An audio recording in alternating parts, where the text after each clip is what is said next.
The CEO spent Christmas alone until 3 little girls left a letter that changed his world forever. It was Christmas Eve, and Brighton Bay was a forgotten place. The harbor, usually choked with the business of ships, lay still under a sky the color of old tin. From his glass-walled terrace, Caspian Vale watched the water. It was flat and dark, mirroring the silence of the city.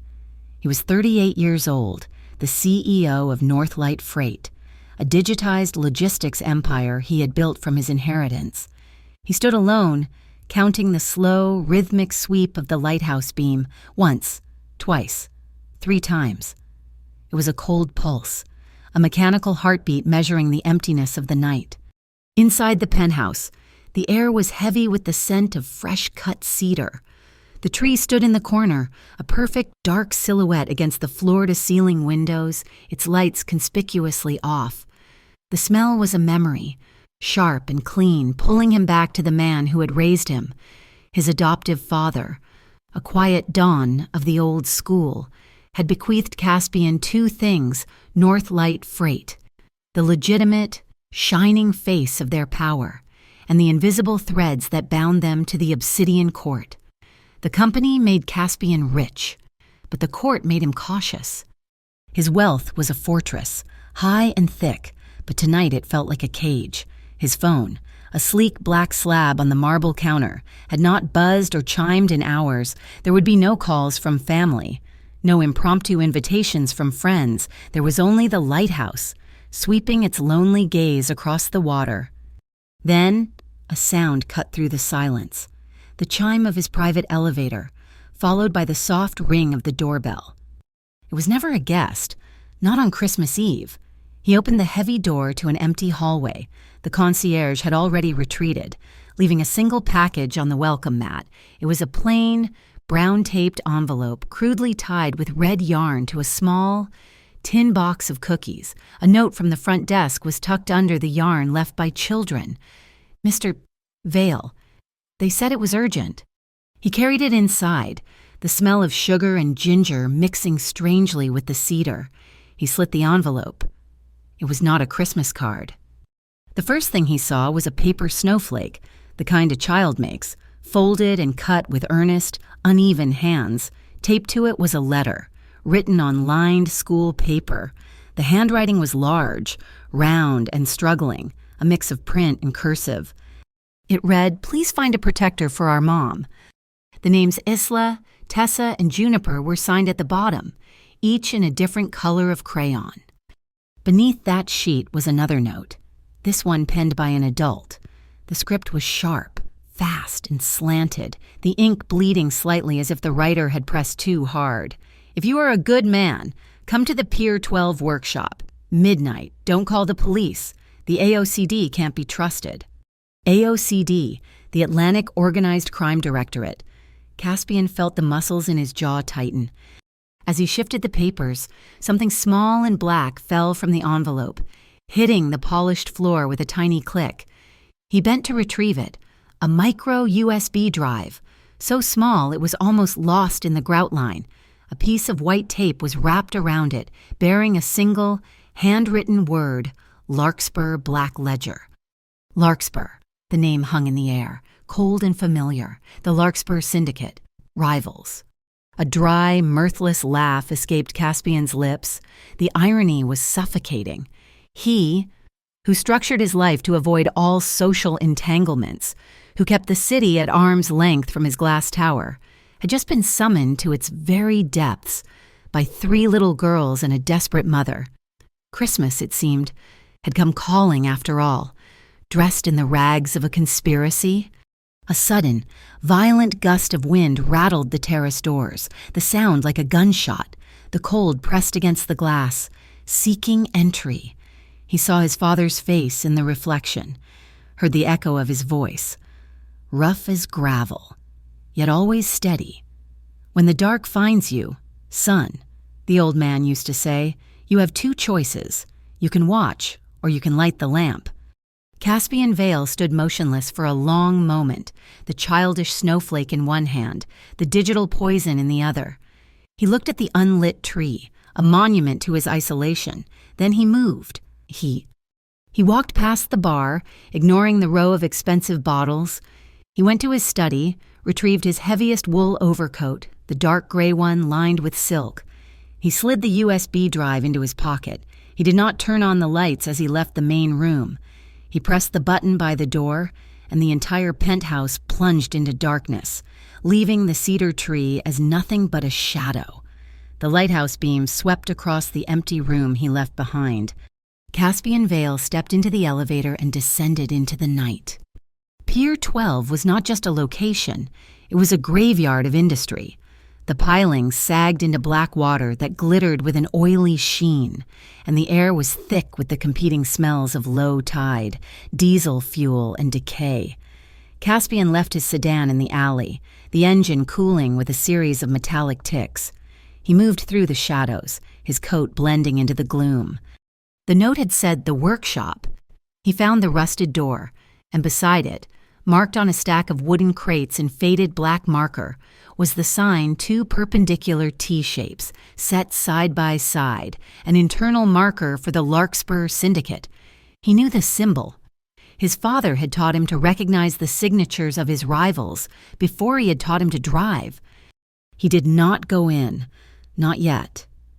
He returned to the driver's seat of his car, the leather cold against his back. He plugged the micro drive into a port beneath the dashboard. The integrated navigation screen flickered, then stabilized, displaying not a map, but a video feed.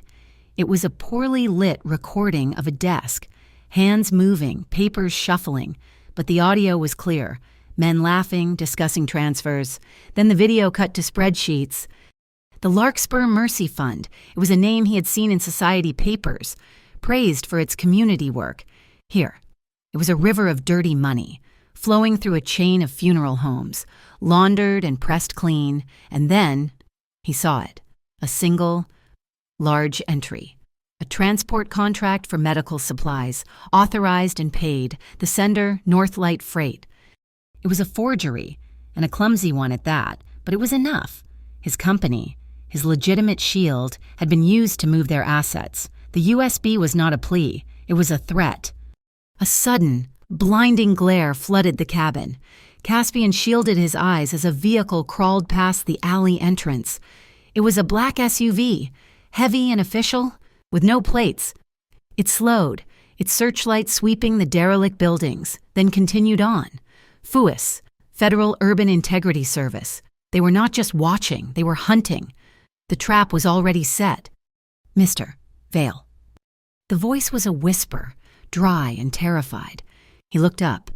A woman stood in the deepest shadow of the alley, half hidden by a defunct loading hook. She was clutching a torn paper gift bag and a simple cloth wallet, as if she had fled in the middle of wrapping a present. This was Mara Quill. He got out of the car, leaving the door open. "You're late." "They're watching," she whispered, her eyes fixed on the retreating taillights of the SUV. "I had to circle." She looked thin, exhausted, and absolutely terrified. She was nothing like the women he usually dealt with. She was real. She pushed another folded piece of paper into his hand. "I didn't know who else to trust," she said, her voice catching. "My girls, they see your building from their window. They said the man at the top of the city must be the strongest. They thought you'd keep a promise." "What promise?" Caspian asked, his voice low. "My old boss, he's cleaning the house. He plans to destroy all the original ledgers after the Christmas holiday. Burn everything, including the people who saw them. I went to the AOCD 2 weeks ago, the agent I met with. I saw him having dinner with my boss the next night." She took a ragged breath. "They're all in on it. I needed someone outside the system, someone powerful enough to fight them, but isolated enough to be clean." "Isolated," Caspian repeated. The word stung more than he expected. A flash of movement, peripheral and high, a glint of metal behind a stack of containers. "Get down!" Caspian didn't shout. He grabbed Mara's arm, pulling her out of the alley and behind the solid steel of a container chassis. A silenced shot, a dry thwip, was followed by the metallic ping of a bullet ricocheting off the metal, inches from where Mara's head had been. A second shot, a third.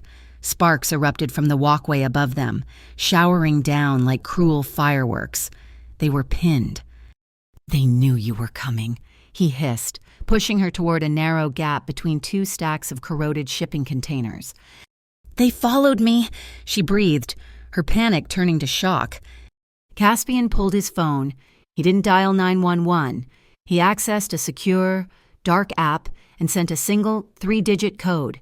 He held the phone to his ear, waiting. He heard the shots getting closer, the attackers moving to flank them. He shoved Mara forward. "Move! Toward the water. There's nothing there." "Move?" They half ran, half stumbled through the labyrinth of junk, the sound of their pursuers' heavy boots echoing behind them. They burst through the last line of containers onto a rotting wooden pier. At the end, a rusty tugboat, long decommissioned, was moored to a piling. "We're trapped," Mara whispered, pulling the useless gift bag closer to her chest. Caspian stood still, listening. Ignoring the shouts from the container yard, he was listening for a sound he knew from his childhood, a code he and his father's most loyal drivers had established. Then it came, cutting through the night air from the main harbor road, the sound of a heavy truck's horn. Not one long blast, but 3 short, distinct beeps. His dark drivers were here, the diversion. As if summoned by the signal, a massive Northlight freight truck, lights off, barreled down the access road, smashing through the flimsy chain-link fence of the pier complex. The men who had been hunting Caspian and Mara spun, distracted, raising their weapons. "Now," Caspian said. He grabbed a thick mooring rope, sliced it with a knife from his pocket, and threw the end onto the tugboat's deck. "Get on." He pushed her onto the boat and jumped after her, his feet landing hard on the wet deck. He fumbled in the dark cabin, searching for the ignition. He didn't need a key. His father's men had taught him how to start an engine with anything. He found the wires. They were still shouting on the pier, but their attention was divided. The tug's engine coughed, sputtered, and roared to life with a cloud of black smoke. As Caspian threw the engine into reverse, a massive explosion tore through the workshop where they were meant to meet. A fireball billowed into the night sky, illuminating the pier. Pier 12 was burning. Someone, whether it was Larkspur or the Fuis, was not just cleaning the house. They were scorching the earth, erasing the meeting place and anyone who might have been inside it. The rusty tugboat slipped backward into the oily darkness, the heat of the fire on their faces, leaving the chaos of the shore behind. The 30th floor safe loft was not a home. It was a concrete box with a billion-dollar view, one of a dozen such places Caspian kept scattered through Northlight's infrastructure, designed for emergencies, not comfort, but it was warm and it was secure. He led Mara to the small kitchenette, his movements stiff.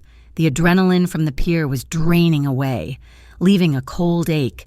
He turned on the electric kettle. His hand, he noted with irritation, possessing a fine tremor. Mara said nothing. She walked to the industrial steel table in the center of the room and carefully placed the one thing she had managed to save from the pier, the small cloth wallet. She opened it and took out a creased photograph of 3 smiling, gap-toothed girls. She stood the photo up, using a salt shaker to prop it against the wall. The simple act transformed the room.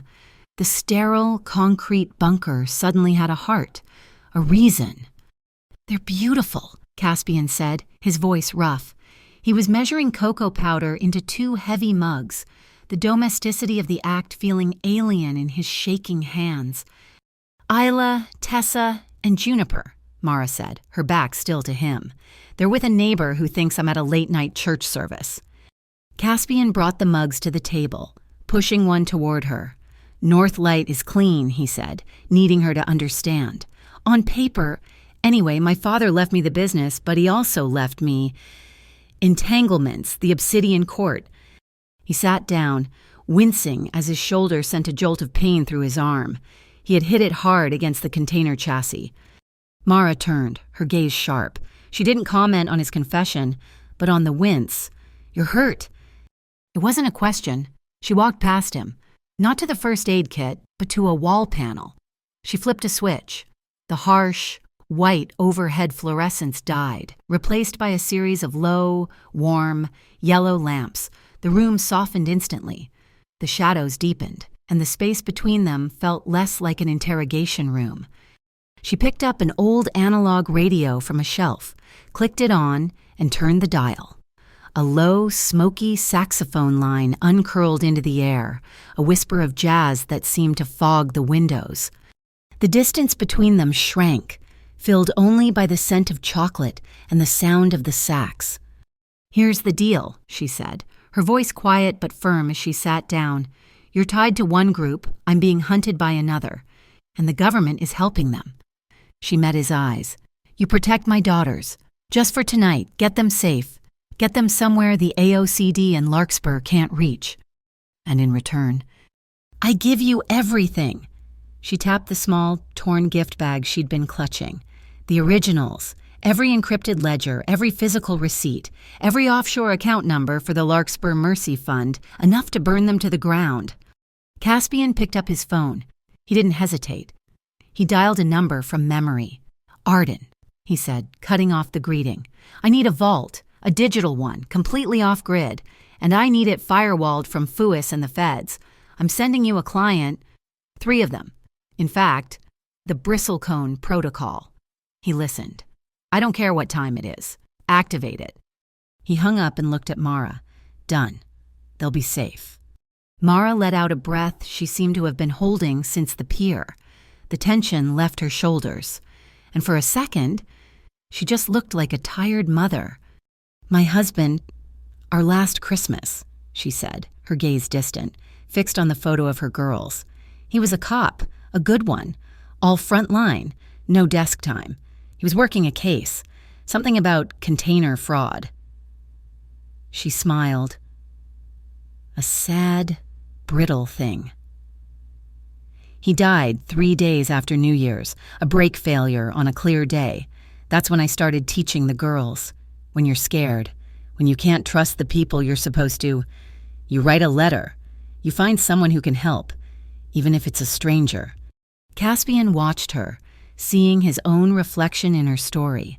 "My father taught me the opposite," he said, the words tasting like ash. He said the curse of being strong is that you can't need anyone. Needing someone is a vulnerability, a target. He looked around the empty, safe but sterile room. He built an empire on that belief and left me alone to run it. He was opening a door, a part of himself he had kept bolted his entire adult life. He was admitting the one thing his father had forbidden: loneliness. An electric current passed between them, a silent, shared acknowledgement of the isolation that had defined both their lives. Right up until this night, she saw him, he saw her. It was in the way her breath hitched, the way his hand tensed on the mug. It was a spark in the cold, damp air. But they both stopped. Pulling back from a line neither was ready to cross. The night was too dark, the stakes too high. Mara gave him a small, tired, half-smile. It was not a smile of seduction. It was one of alliance, a promise of later. "We should get started," she said, pulling the gift bag toward her. Outside the massive, reinforced window, the first flakes of snow had begun to fall. They were not gentle, drifting flakes. They were heavy, coming down fast and slanted, like shredded paper, like ash from the fire at Pier 12, a whiteout, coming to cover the city, to erase its sins, or perhaps just to bury the evidence. Caspian's personal phone vibrated on the steel table, a harsh, grating sound. He looked down. The message was from a number he did not recognize, routed through a proxy server. It was short. "FUIS witness protection at 2 a.m. It is an incinerator run." He glanced at the clock. 1:07. They had less than an hour. "FUIS is making a move," he said, his voice hard. "They are not trying to protect you. They are planning to lose you." Mara's face was pale, but she nodded, the terror in her eyes solidifying into resolve. "If they're moving, they are not just coming for me. They are going for the paper. Larkspur is paranoid. They keep hard copies of everything." "Where?" A little church in Gable Ridge, she said, her fingers already working on the laptop Caspian had provided. She brought up a map. They launder the final percentages through the donation bins. It is a vault. Caspian, a physical one. She met his gaze. The digital ledgers are locked. The passcode is bristlecone. Caspian was already moving. Shrugging back into his heavy coat, the ache in his shoulder was a dull throb, but the adrenaline was sharper. Arden is already moving your girls. He's taking them to the bristlecone safe house now. You and we are going to church. He grabbed his own device, the secure one, and began issuing a rapid series of commands, his thumbs a blur. It is called Ghost Slay, he said, not looking up from the screen. I'm activating 3 refrigerated trucks from the Eastgate Depot. All 3 will be on the move. All 3 identical. All 3 masked on the network. They will be looking for one vehicle. We will give them 3 to choose from. As if summoned by the chaos, Mara's own phone lit up. It was not a call. It was a city-wide bulletin from the AOCD. Voluntary surrender requested. Mara Quill, person of interest in a financial investigation. They are painting a target on my back, she whispered, making me a fugitive. Now any patrol car is a threat. They are boxing us in, Caspian said, his voice dangerously calm, making us panic, forcing us to run into their arms. He finished his commands and made a call, not to his drivers, but to a different number. It is Vale. I am invoking the Thorn Council's emergency charter. I do not care if it is Christmas Eve. Larkspur is using the port, and Fuis is covering for them. If the council wants to avoid a federal seizure by dawn, I suggest you freeze every crane and every gate. Shut it down now. He hung up. He had just thrown the biggest wrench he owned into the city's machinery. A port strike. On the busiest night of the year. It would expose everyone. His other phone rang, the one he never used, the one kept only for them, the Obsidian Court. He answered. The voice was like dry ice, cold and familiar. Caspian, you are making a mess on a holy night. Just cleaning my house, and Caspian said. This woman, this accountant, she's a loose thread. Larkspur wants her. The feds want her. She's causing instability. The voice hissed. Give her to us. We will make the problem, and Larkspur disappear. In return, the strings. The ones you hate, we cut them. Northlight is free. Your father's debts paid in full. It was the offer he had wanted his entire adult life. Freedom, a clean slate. All it cost was one woman. Mara was watching him. She could not hear the words, but she read the sudden, terrible stillness in his posture. She knew, instinctively, that this was a deal for her life. Caspian looked at the photo of the 3 smiling girls, propped up by a salt shaker. When the dark finds you, son, light the lamp. No, Caspian said. The silence on the other end was absolute, heavier than any threat. You choose a ghost over an empire. She is not a ghost, Caspian said, his eyes on Mara, and I am not my father. He disconnected the call, severing the last tie to the shadows that had raised him. He had just declared war. We have to move, he said, the word we feeling solid and real. The service elevator dropped them into the cavernous, freezing depot, 3 identical. Dark blue Northlight refrigerated trucks were idling, their engines a low thrum in the massive space. Truck 2, he pointed to a driver. Truck 3, he pointed to another. Stick to the routes I gave you. Exactly, do not deviate, your heaters are rerouted. Go. The drivers nodded, their faces grim. They knew the stakes. They were Northlight loyalists, men his father had saved. He turned to Mara. You are with me. Truck 1. They climbed into the cab, he took the wheel, and she took the passenger seat, the laptop open, navigating the bristlecone files. They burst onto the highway, the city disappearing behind them. The snow was a blizzard now, turning the road into a slick, white tunnel. They are in the air, Mara said suddenly, pointing not out the window, but at her screen where she was tracking airspace. A drone, 2, no, 3, Larkspur. They are running thermal. I know, Caspian said, his knuckles white on the wheel. They are looking for heat signatures, a single driver in a cold cab, a person being transported in the back. So what is the play? She asked, her voice tight. The ghost sleigh is not just about decoys, Caspian said, his eyes on the road. These are refrigerated units. I have set the cargo holds in all three to -20 degrees, but I rerouted the cab heaters from trucks 2 and 3 directly into their cargo holds. Mara's eyes went wide in the dim light of the dashboard. So the decoys, they look like they are hauling hot cargo, people. And we, Caspian said, are running cold. He hit a switch on the dash. The cab's heater died. An instant, bitter cold flooded the space. They are looking for one hot target. We are a cold truck with 2 heat signatures in the cab. We will not match their profile. The highway was a white void. A black, angular shape zipped overhead. The drone, it hovered, scanned them with its infrared sensors, and then, finding them unsatisfactory, sped away, moving east toward truck 2. It worked, Mara whispered, pulling her coat tighter. Minutes later, a flash lit up their rearview mirror, bright enough to mimic daylight, a massive fireball, miles back on the ice-covered road. They took the bait, Caspian said, his voice grim. Truck 2.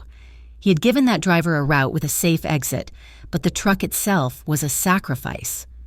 He took the Gable Ridge exit, sliding the heavy truck onto a dark, unplowed service road. The little church was a small, stone building, dark and silent, its graveyard draped in a pristine, heavy blanket of snow.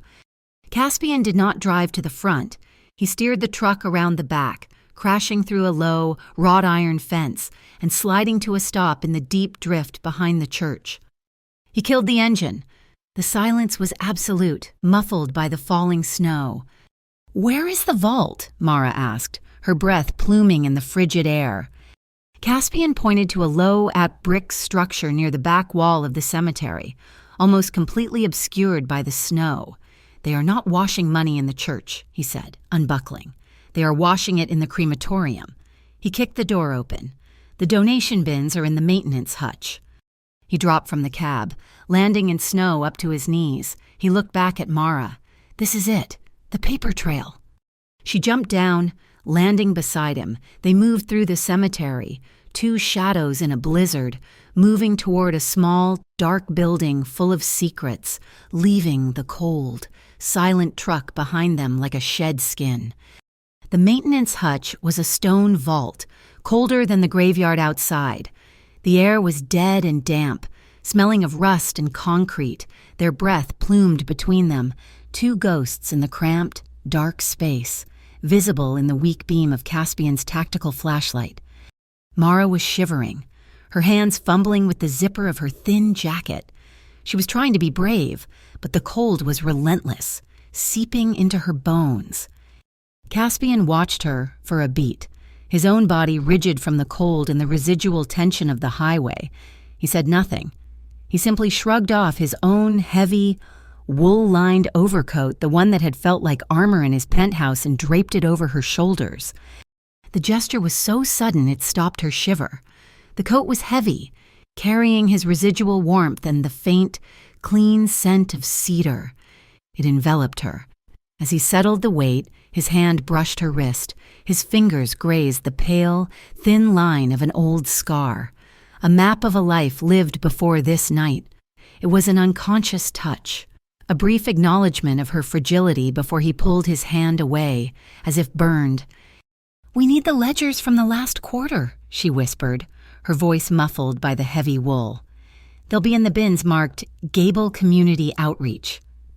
They moved in the tight space, the only sound the scrape of their shoes on the gritty floor and the high, mournful shriek of the blizzard wind through a small ventilation grate near the ceiling. Mara paused, her hand frozen over the latch of a steel bin. She turned to face him in the near darkness.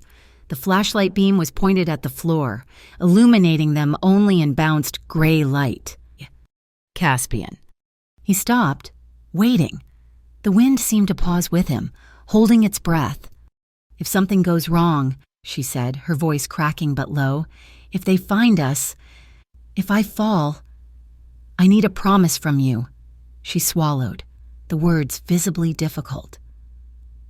"My girls, Isla, Tessa, Juniper, you can't let them go into the system. You can't let them be forgotten by the same people who did this." Her gaze was unwavering, a plea that was also a demand. "I will catch them," he said. The words were immediate, absolute. There was no hesitation, no calculation of cost. It was not a promise. It was a statement of fact. He would build a wall around them with his own body if he had to.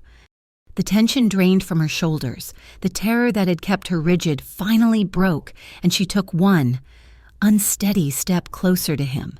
The small, frigid vault suddenly felt impossibly small. He didn't move back. He held his ground, watching as she stopped, standing just inches away. He could see the dampness on her lashes, the faint flush of cold on her cheeks, slowly, as if testing the air. He raised a hand. He didn't touch her face. He just rested his fingers on the collar of his coat, the one she was wearing. She closed her eyes and leaned into the slight pressure. The distance dissolved. He lowered his head and their foreheads touched, skin to skin.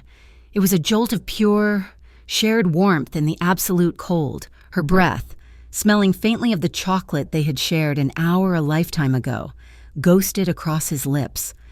It was a question, asked and answered in silence. The first kiss was light as a snowflake, a hesitant, careful pressure. It was just lips, testing and uncertain, but the contact was electric, a spark in the deep cold. She inhaled sharply, and her hand, the one that wasn't clutching the flashlight, came up to rest flat on his chest, directly over his heart. That touch, that simple claim, broke his iron control. He deepened the kiss. He slanted his mouth over hers, and it was no longer hesitant. It was a kiss of promise, of sealing the vow he had just made. It was slow and deep and sure.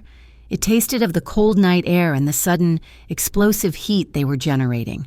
It was not a kiss of passion, but of recognition.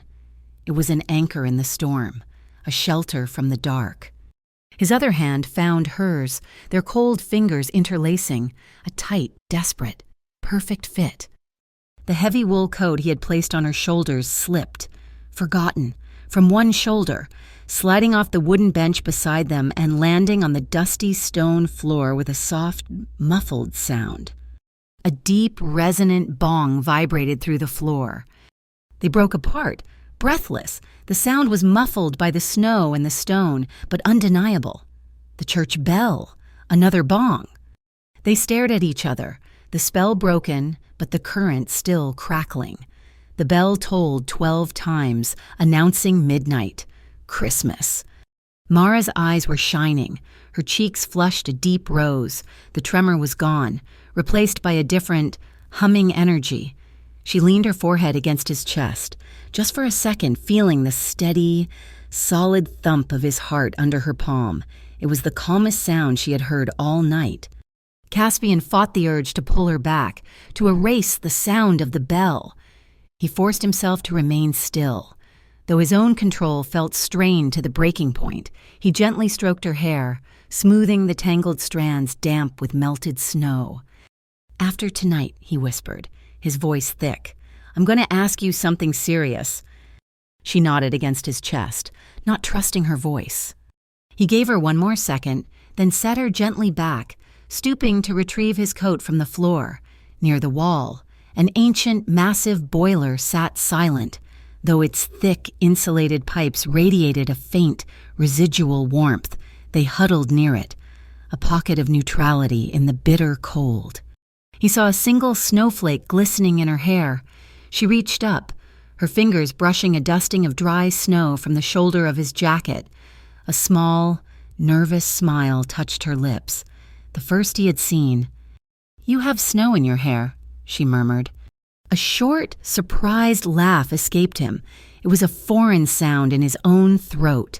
In that one small, shared moment, they both acknowledged it. The line was crossed.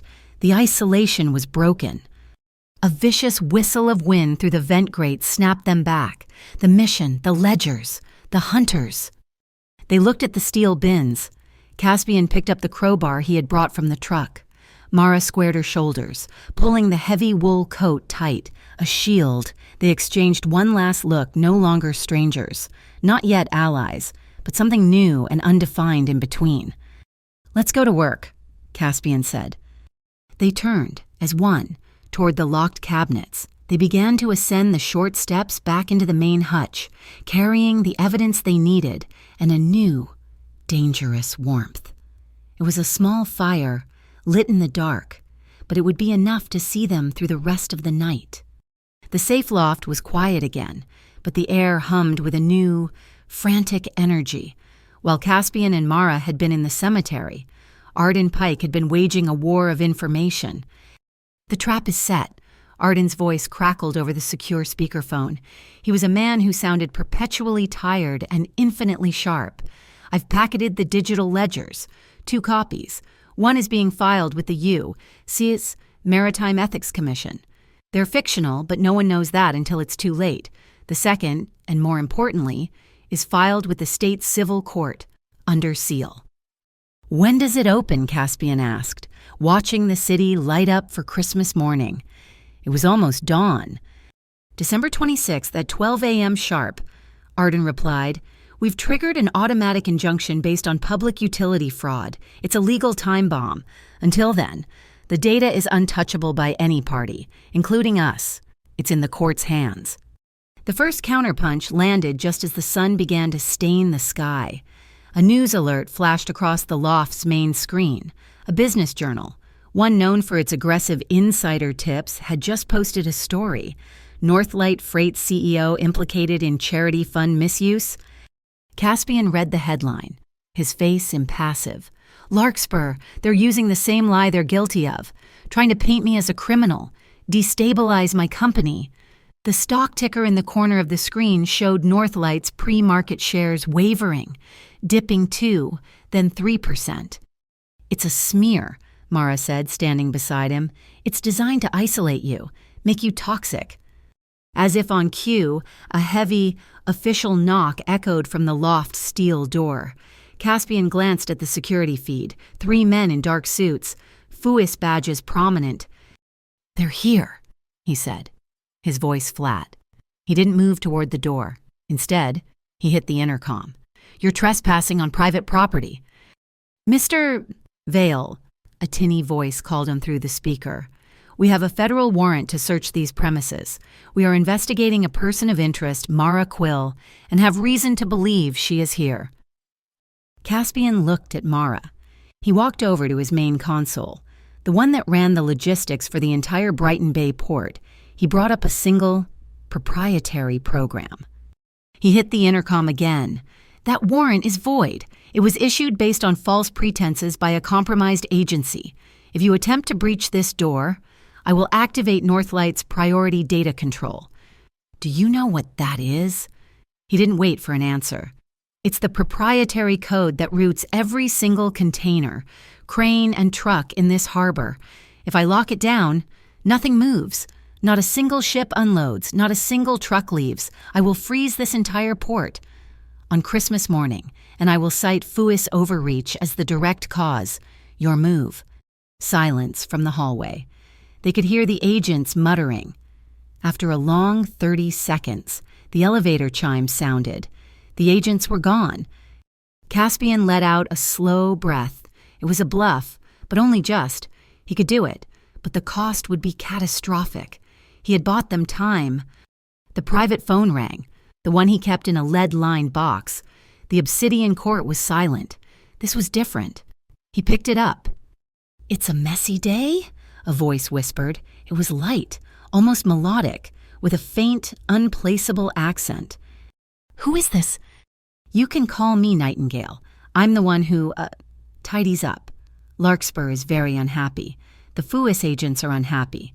You've made a lot of people unhappy. Caspian." The voice was casual, as if discussing the weather. "You have 1 hour. Bring the woman to the grand entrance of the Brighton Maritime Museum. Leave her, and walk away. You get to keep your company. She gets to stop running 1 hour, or we stop asking. The line went dead. Caspian explained the call. Mara's face tightened. It's a public execution, she said. They want to do it in the open, make it look like something else. They won't get close, Caspian said. I'll have men. No, Mara interrupted. She looked not at him, but at the photo of her 3 children. No, we go. It's exactly what we do. He wants a public place. We give it to him. That's suicide, Mara. Is it? She said, her eyes finally meeting him. The fear was gone, replaced by a cold, sharp intelligence. What's the one thing they've avoided? Cameras, evidence. The Maritime Museum on Christmas Day is a skeleton crew, but it's open for the Carols by the Sea event. It's filled with hundreds of tourist cameras, cell phones, and its own security system, one that isn't tied to the city. She was right. It was insane, and it was brilliant. If they try anything, that they'll be recorded by 100 witnesses. They'll be doing our job for us. Caspian was already moving, his mind processing the logistics. It's a trap, but we'll reset it. He made a call to his own head of security. I need the harbor warden team. Plain clothes, full mobilization, Brighton Maritime Museum. I want every exit covered, and I want eyes inside. Blend in. Look like tired dads and tourists. He hung up and turned to Mara. If we do this, we do it my way. We don't separate. We stay visible, and we stay together. An hour later, they walked through the grand glass doors of the museum. The lobby was filled with families, the sound of a distant choir singing, and the smell of pine and salt water. They looked like any other couple, trying to find peace on a stressful holiday. Caspian's hand was in hers, a steady, warm pressure. He had his coat on, but she wore his, the gray wool an almost comical mismatch to her exhausted frame. They smiled at each other, a small, private smile that was entirely for the benefit of anyone watching. But their eyes were not on each other. They were on the reflections in the glass display cases. They watched the crowds in the polished brass of a ship's bell. They tracked every person who got too close, every guest who lingered too long. By the main mast, Caspian murmured, his smile not fading. Mara's gaze flicked to the reflection in a diorama of the Battle of Brighton. A man in a simple gray hoodie, nondescript, was watching them. He was not looking at the exhibits. He looked up, and his eyes met theirs in the glass. He smiled. He was too far away to be heard, but they could read his lips. 3, 2, 1. He was waiting for a blind spot, for them to separate. Mara took a shaky, exaggerated breath, as if overwhelmed. "Oh," she said, just loud enough to sound flustered. "Oh, goodness, I dropped it." She let go of Caspian's hand and bent down. The paper snowflake, the one her daughters had made, had fallen from her pocket. It lay on the polished marble floor. It was the signal. As she bent to retrieve it, she accidentally kicked it, sending it skittering under the velvet rope of the main exhibit. She looked up at Caspian, her eyes wide with a perfectly feigned panic. "It's the one Isla made. I can't lose it." Nightingale, across the hall, began to move. He saw the separation, the distraction. This was his chance. Mara was fumbling at the rope, playing the part of the distressed mother. Caspian didn't look at Nightingale. He kept his eyes on Mara, but he gave a single, almost imperceptible nod to a man in a bulky sweater staring at a map nearby. The trap was set. The bait, the snowflake, now glowing with the tiny, red light of the tracker chip she had activated when she dropped it, was in play. The harbor warden was already moving to cut off Nightingale's exit. The mouse had just locked the doors to the maze. A series of rapid popping sounds echoed from the electrical room. The grand hall of the museum plunged into darkness. A moment later, emergency lights kicked in, bathing the exhibits in a pulsing, hellish red. The sudden temperature change from the electrical short, or perhaps from the misting system triggered, caused the massive display cases to fog over, turning the room into a labyrinth of obscured glass. Mara, Caspian yelled, shoving the heavy, steel-tipped umbrella he had grabbed from the entrance rack into the space between them. He was too late. Nightingale moved with liquid speed through the red gloom, a shadow detaching itself from the others. He lunged, not at Caspian, but at Mara. A blade flashed. It was not metal, but a dull, non-reflective white, a ceramic knife, designed to pass any security.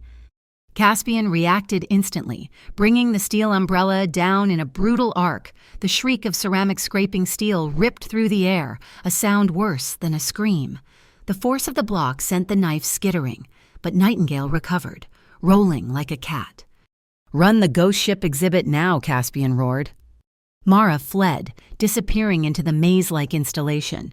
The exhibit was a disorienting mix of actual ship rigging, wax figures of sailors, and holographic ghosts projected onto curtains of mist. The pulsing red lights turned the projections into demons. Shouts erupted from the main doors. "AOCD, move, move, we are securing the witness." A dozen tactical officers stormed the lobby. Caspian's harbor wardens, caught between the civilians and the new threat, formed a protective line. "We have this secured," their leader shouted. The AOCD commander shoved him back. "Stand down or be arrested for obstruction." Then, without warning, the commander rolled 2 canisters into the center of the lobby. They hissed, spewing thick, white gas. Tear gas in a room full of civilians. Screams erupted as the gas hit. It was not a crowd control measure, it was a smokescreen. The AOCD was not there to arrest Nightingale.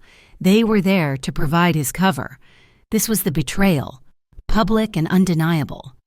Caspian, fighting Nightingale amidst the screams and the red-lit fog, saw the play. He was choking, his eyes burning. He slammed his elbow back, shattering the glass of a fire alarm. The museum's internal alarms blared, a deafening awooga. A second later, the deluge began. The overhead sprinklers activated, dumping thousands of gallons of icy water onto the scene. The water beat back the tear gas, drenching everyone. It poured over Nightingale, and as it hit his blade, the thin layer of decorative paint designed to make it look like a museum piece washed away, revealing the lethal, sharpened ceramic beneath. Caspian used the shock. He lunged, hooking the steel umbrella's handle around Nightingale's wrist, twisting with a force that snapped the bone. Nightingale screamed. Caspian slammed him against the wet, wooden mast of a ship display and, pulling a heavy-duty zip tie from his own coat pocket, cinched the assassin's arm to the beam. Across the hall, Mara was cornered. 2 FUIS agents, distinct from the AOCD team, had grabbed her. "You are coming with us, ma'am. Witness protection." They were dragging her toward the east loading dock. This was it, the incinerator run. She faked a stumble, her knees hitting the wet marble floor. "My ankle, I twisted my ankle." As the agents paused, annoyed, her hand darted into her boot. She ripped a small, black device, no bigger than a coin, and slapped it to the metal underside of a donation box. A tiny green light indicated it was live, streaming audio and video, sending it all directly to the civil court server Arden had primed. Caspian saw her. He saw the agents hauling her up. He saw one FUIS agent, impatient with the delay, unholster his sidearm. It was not a pistol. It was a crowd-control shotgun. He was aiming center mass. Mara, he had no time. The ledgers were safe. The data was streaming. But she was not. He sprinted. The FUIS agent fired. Caspian launched himself through the air, twisting his body, shielding her. The sound of the shot was a dull, heavy thump. The rubber slug, designed to incapacitate, hit his back with the force of a speeding car. The impact knocked the air from his lungs, a starburst of white-hot agony exploding over his ribs. He crashed into Mara, his weight and the force of the shot taking them both down onto the flooded floor. A sound, louder than the alarms, cut through the chaos, a deep, sustained, impossible blast, a foghorn. The entire glass wall of the museum's loading dock, 50 feet wide, disintegrated. A massive white Northlight maintenance truck, its tires churning through the water, smashed into the hull. It slid to a stop, its bulk forming a perfect wall between Caspian and Mara and the stunned FUIS agents. The passenger door of the truck flew open. One of his dark drivers leaned out, his face grim. "Boss Christmas is canceled, get in." Caspian grabbed Mara, pulling her up. He staggered, his back screaming, and looked back one last time. Nightingale was still cuffed, drenched and defeated, screaming over the sound of the water. "Obsidian will not forgive you," Nightingale raged, his voice echoing in the ruined hall. Caspian shoved Mara toward the truck. "Neither will I," he yelled back. They dove into the cab, the driver hitting the reverse. The truck ground its gears, tearing back out of the museum, leaving a scene of absolute pandemonium, horrified civilians, exposed corrupt agents, and a live video feed streaming the entire explosive truth of the AOCD, FUIS, and Larkspur's conspiracy to a city that was just waking up to Christmas morning. Maple Key was miles and a lifetime away from the glass towers and wet marble of the museum. It was a neighborhood of brick walk-ups, where the snow-covered fire escapes looked festive rather than grim. Arden had already secured the building, and the neighbor, a grandmotherly woman, was just leaving, having been told Mara had won a Christmas bonus and would be home soon. Caspian, his back a constellation of deep, purple bruises under his shirt, stood with Mara as she knocked on her own door. It was thrown open a second later. 3 small faces, identical in their surprise, peered out. The smallest one, Juniper, had a distinct smear of cocoa powder across one cheek. "Mom?" The word was a single, joyous shriek.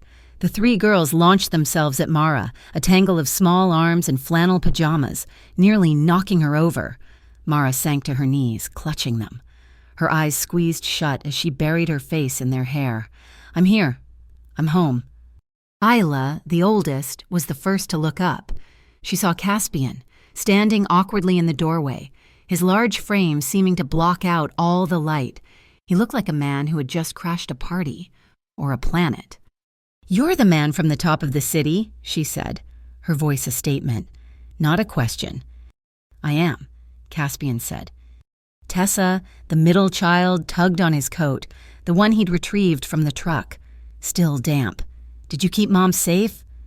Caspian looked at Mara, who was watching him, her face raw with love for her children. He then looked back at the little girl. "We kept each other safe."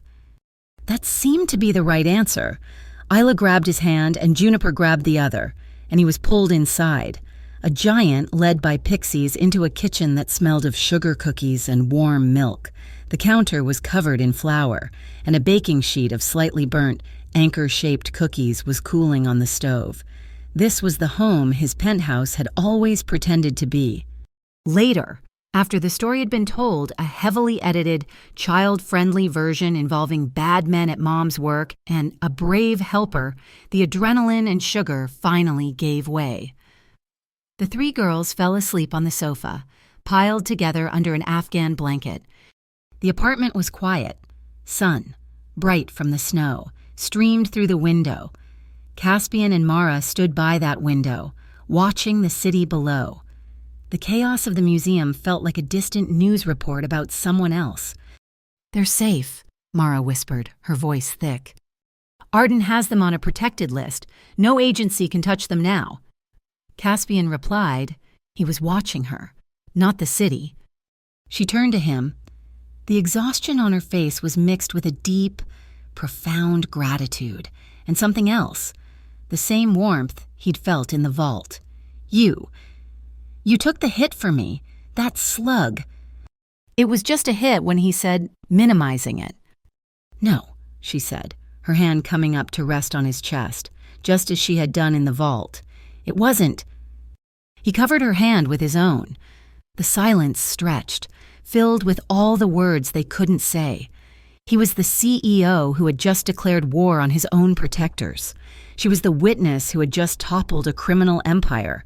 They were 2 completely different kinds of survivors. He leaned down, and this time, there was no hesitation. No cold stone vault. This was a sunlit room, and it was a choice. The kiss was deep. It was not the desperate, anchoring kiss from the hutch. This was a kiss of arrival. It was a promise of a future, a question he was already asking. His hand, the one not holding hers, went to her back, sliding up her spine, supporting her as he drew her closer. He could feel her sharp intake of breath, a gasp that melted into his mouth as she kissed him back, her fingers tangling in the front of his shirt. It was hungry and relieved and overwhelming. They broke apart slowly, their breaths mingling, quick and then slowing to a matched rhythm. He rested his forehead against hers, their eyes closed. A small, genuine smile touched his lips. "That," he murmured, his voice thick, "is the serious thing I wanted to ask you." She laughed, a watery, breathless sound, and nodded, her eyes shining.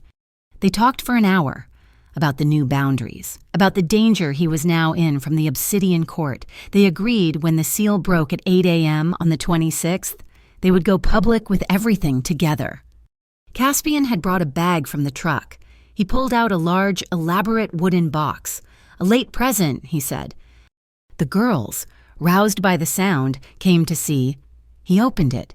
It was a snowflake crafting library, a kit with hundreds of types of paper, scissors, stencils, and glitter. "I heard you write letters when you're scared." He told them, his voice softer than he thought possible. "I thought you should have supplies, for when you're scared, and for when you're feeling brave, too." Mara watched him, her heart aching. As the girls attacked the box, she went to her room. She returned with a small, woven cloth bracelet, faded from years of wear. "This was my husband's," she said quietly, pressing it into Caspian's hand. "He wore it every day. He used to say it reminded him to believe in people who chose the light." She closed his fingers over it. "It belongs to you now." Before he could respond, the doorbell rang. It was Arden, his face grim but energized. "It's done," he said, stepping inside. "The judge saw the museum footage. He's furious. He's just signed a public interest data preservation order on the whole Larkspur case. It's no longer a civil matter. It's a full-blown federal racketeering investigation. And we are the primary witnesses." It was a victory. Later, as the sun began to set on Christmas Day, Isla brought him the original crumpled paper snowflake. "This one is for the tree," she declared. The apartment only had a small 4-foot tree, but they all gathered. Mara lifted Juniper. Caspian, with the cloth bracelet now on his wrist, tied the snowflake to the highest branch. He looked at Mara, at the girls, at the warm, messy, bright room for the first time in his entire, guarded life. Caspian Vale felt like he was home. But as he turned from the window, he saw them. Far down the street, almost invisible unless you were trained to look, a line of 4 black, unofficial sedans. They were not Fuis. They were not Larkspur. They were parked in the cold, their engines off, just watching the building. The Obsidian Court had received his message, and now they were sending one of their own. The warmth of the apartment was a lie. It was an island of light in an ocean of encroaching darkness. Caspian's secure phone, the one he kept for the Obsidian Court, lay on the kitchen counter. It did not ring. It simply lit up with a single, text-based message, arriving with the cold finality of an obituary. "She is a loose thread. Midnight or Northlight burns. We are watching." Midnight. He had less than 6 hours. "Burns?" Mara asked, reading the message over his shoulder. Before he could answer, his other phone, the Northlight business line, began to cascade with alerts. He opened the first. A network-wide email, sent from a spoofed executive account, had just gone out to all 20,000 Northlight employees. Urgent. All assets are to be frozen pending a federal investigation. Cease all operations. "It started," he said, his voice a low growl. His screen lit up with messages from his depot managers. Panic, confusion, a logistics chain that supplied half the eastern seaboard was grinding to a halt on Christmas night. This was the choice they were giving him. It was not just his company. It was the jobs of thousands, the flow of medicine, the stability of the port, all weighed against one woman and her 3 children. His father would have made the trade without blinking. The needs of the many. Son. He looked at the chaos on his screen, the empire he had protected. Then he looked at Mara. She was standing straight, her shoulders back, but he saw it. Her hand, hidden from the children, was clutching a handful of his shirt at his side, her knuckles white. She was terrified, but she would not show it. "I'll go," she said, her voice a dry whisper. "I'll turn myself in. You can't let all those people—" "No." His voice was iron. He put his hand over hers, uncurling her fingers from his shirt. "You don't get to make that choice." "I do." He looked at Arden. "This isn't a negotiation, it's an execution. They won't just take her, they'll erase her. And then they'll come for the girls." He turned from them and walked to the window, not to look at the obsidian cars, but to find a piece of equipment in his bag. It was an old, satellite-based radio handset, a relic from his father's time. He keyed a long-dead frequency. "Thorn Council, this is Vale. I'm invoking the Harbor Charter." He waited. A burst of static, then a gruff voice. "You're a day late for presents. Vale, this better be good." "The Obsidian Court has declared war on Northlight," Caspian said, his voice flat. "They are freezing the port, using Larkspur and Fuis as their puppets. They are strangling all of us. I'm proposing a public service strike. We, the Council, shut down the harbor legally. We cite the FOIS AOCD corruption and the ongoing public hazard. We pull the kill switch on the whole city, and we bleed them. We cut off their money. All of it, right at the source." A long silence. "That's a suicide play, Caspian?" "It's a survival play." Caspian countered. "They think I'm alone. Show them they're wrong. Show them what happens when they touch one of ours." Another pause. "The vote is yes. The port stops in 1 hour." Caspian closed the channel. "Arden, what's our failsafe? The court order is good, but the data isn't public until the 26th. They can still kill the story, and us, before then." Arden, who had been typing furiously, finally looked up. "I've been saving our trump card. The physical ledgers are good, the digital copies are better. But I have one more. A live signed affidavit from Larkspur's chief accountant, the man they framed, the one they think is dead." "Where is he?" "Hiding, terrified. He's been pretending to be a pastor at a mission house for 6 months," Arden said. "He has the final piece, the Rosetta Stone file that connects the Larkspur payments directly to the Obsidian Court's primary holding company." "How do we get it?" "He won't use a phone. He's old school. He gave me one signal," Arden said, pointing to the window. "Grayling Island. He said if he sees the lighthouse flash 3 short times a signal for danger, he'll know it's time. He'll take his copy of the file and meet my contact at the old ferry dock." The clock on the wall showed 11:09 p.m. "A 3-pronged attack," Caspian said, the pieces clicking into place. "Arden, you coordinate the strike with the Thorn Council. Shut them down, Mara. You're on defense. Barricade this apartment. You are not a witness anymore. You are a mother. You keep them safe.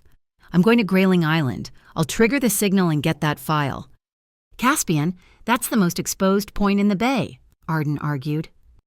"That's why they'll never expect it." Arden nodded grimly. "I'll coordinate from a hard line at the office. It's more secure." He grabbed his coat. "See you at dawn." It was the last, desperate push before dawn. The clock ticked. 11:20, 11:30. Caspian was pulling on his boots when his secure phone lit up. It was not a call. It was a picture message. Arden Pike, on his knees, in an unlit warehouse. His face was bruised. A second message followed. "Man for a man," or he explains the Thorn Council strike to a furnace. Caspian stared at the screen. The plan was dead. Arden was gone. The strike would fail. The file was lost. Mara and the girls were still trapped. The obsidian cars were still outside. He had chosen to light the lamp, and in response, the darkness had swallowed everything.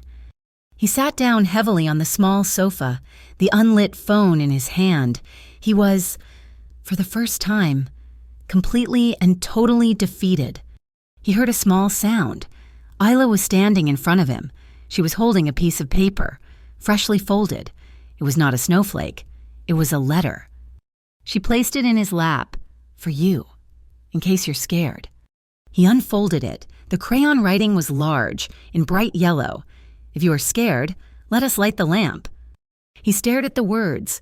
He had told Mara his father's saying, but he had forgotten the most important part. You don't just light the lamp, you let it be lit. You accept the help. He looked at the letter, then he looked at the picture of Arden. Man for a man. He stood up, his spine straightening. He was not his father. He would not make the calculated sacrifice. He was going to get his friends back, and he was going to burn an empire to the ground to do it. It was 11:40 p.m. The blizzard at Grayling Island was a wall of white, a disorienting, howling void. Caspian Vale stood alone in the control room of the long, dead lighthouse. His hands were raw, but he forced the ancient gears. He threw his weight against the manual override, forcing the massive, frozen lamp to move. He aimed the beam, not out to sea, but across the bay. He pulled the shutter lever. Once. A short, brilliant flash that cut the blizzard, twice. A second pulse, 3 times. The signal was sent.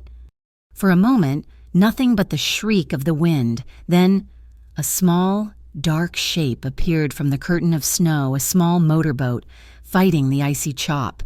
The pastor stumbled onto the dock, a thin man with terror in his eyes. He shoved a waterproof oilskin pouch into Caspian's hand. This is the live-signed affidavit. This is the key. God help us all. He was gone as quickly as he had come. As the boat disappeared, Caspian's phone vibrated. A single text from the Thorn Council leader, Strike Active. Across the bay, at that exact moment, the port of Brighton Bay died. Cranes stopped mid-lift, gates slammed shut, every truck, every ship, every container froze. The financial artery of the Obsidian Court, their protection money, their smuggling routes, their payoffs was instantly clamped shut. And in the Maple Key apartment, Mara, surrounded by her sleeping children, was waging her own war. She hit enter on her laptop. She had used the time to build a mirror network, using an old parent-teacher association server and a Dockers Union message board. The data from the ledgers, the photos, the museum video feed, it all flooded these public-facing, local sites, the FUIS. Realizing they could not contain the leak, were forced to issue a public statement announcing a full-scale internal investigation into their own agents, just to save face. Caspian did not go home. He went to Pier Vesper. The abandoned warehouse was a skeleton, its metal ribs open to the snow. He walked into the center. "A man for a man," and Caspian called out, his voice echoing. So noble. The melodic voice of Nightingale drifted from the rafters. He was standing above, silhouetted, and below him, zip-tied to a support pillar, was Arden Pike, bruised but conscious. "You should have taken the deal," Nightingale said, dropping lightly to the floor. "Obsidian wanted you, but you had to break the rules." "You're Obsidian's dog now?" Caspian asked, his eyes never leaving the man. "Larkspur was a job. This is a promotion." Nightingale sneered. He uncoiled a long, thin wire from his wrist, weighted at both ends, a piano wire. "They wanted Mara, but I told them, you're the real prize." He lunged. It was not a brawl, it was an execution. Nightingale was all speed and angles, the wire singing as it cut the air. Caspian was slower, grounded, his back still a map of agony from the museum. He grabbed the nearest weapon, a rusted, heavy cargo hook, its chain dangling. Nightingale was a ghost, his wire wrapping around Caspian's forearm, biting deep. "You're just a rich boy in a coat."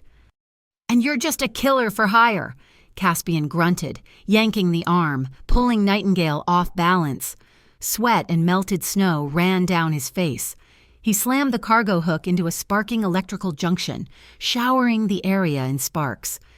Nightingale pressed the attack, the wire flashing for Caspian's throat. Caspian ducked, the wire snagging on his coat. He didn't try to pull it free. He let the coat be his anchor. He hooked the heavy chain of the cargo hook around a pulley for an old engine lift. "It's over," Nightingale hissed, pulling the wire tight. "You're right." Caspian threw the cargo hook, not at Nightingale, but at the rusted support beam for the overhead lighting rig. The hook caught. Caspian put his full weight into the chain. Nightingale realized too late. With a scream of tortured metal, the entire lighting rig, tons of steel and iron, ripped free. Nightingale was thrown back as the structure collapsed, burying him under a tangle of metal. It was 11:57 p.m. Caspian cut Arden free. As he did, his phone lit up. "Arden's out. Burn it." A distant rumble shook the pier. Across the water, the North Light Tower's lower warehouse levels exploded, a brilliant orange fireball. Obsidian was making good on their promise. But as the flames took hold, something else happened. From the windows of the Maple Key apartment, Isla, Tessa, and Juniper's video message had been sent to the harbor community's text network. "The bad men are trying to turn off the lights. Please keep them on." In response, from the streets, from the apartments, from the frozen docks, hundreds of lights appeared, flashlights, headlights, docking beams, all pointed at the North Light Tower.